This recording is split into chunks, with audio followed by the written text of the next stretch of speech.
in regards to future for Hawaii Island with solid municipal wastes, SMWs, and where you're going forward with possibly some of your state permits and the future with you as being one of the largest and fastest growing islands? Thank you, Mahalo, for that question. Yes, we basically had three options on the table. One was to create a new landfill. Second was to truck our waste from East Hawaii to West Hawaii. And third was waste to energy. We believed it provided the best option because it allowed us to take what is a liability and turn it into an asset. We're looking for about a 300-ton-a-day facility which address our solid waste without touching recyclables or without touching green waste, which our agricultural community greatly appreciates. And in the process, we spent about 12 months on our request for proposal, very intensive process, trying to ensure we got a county taxpayers the best bang for our buck. When we started this process in February of 2014, the avoided costs, or what a utility would pay for electricity pegged to the price of oil, was 20 to 21 cents a kilowatt hour. It was deemed by the consultants, the smart folks who look at this, that you needed 17 cents a kilowatt hour to make this project pencil out, to make it pay for itself. With the recent drop in the price of oil from over $100 a barrel to $48 a barrel, now that avoided cost went from 20 cents down to 13 cents. So the utilities were proposing to offer 12 cents a kilowatt hour. That meant that the taxpayers of the County of Hawaii would have to have bared the burden of that project.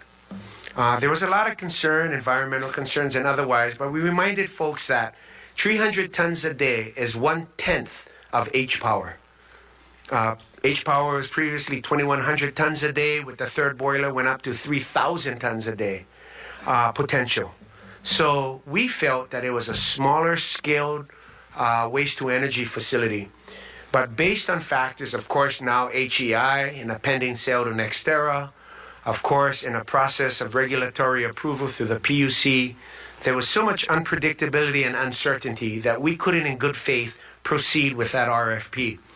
So the minute I became of that information, met with the CEOs of HEI and the Nextera, we canceled the RFP so that it wouldn't have been unfair to the vendors and would have been unfair to the community. So now that that's happened, how do we address our remaining solid waste? In the Hilo landfill, we have an application pending, finalized design to the Department of Health that would allow on a north slope a sliver fill that would allow the life of the landfill to extend another 8 to 10 years. In addition to that, we want to maximize our diversion rate.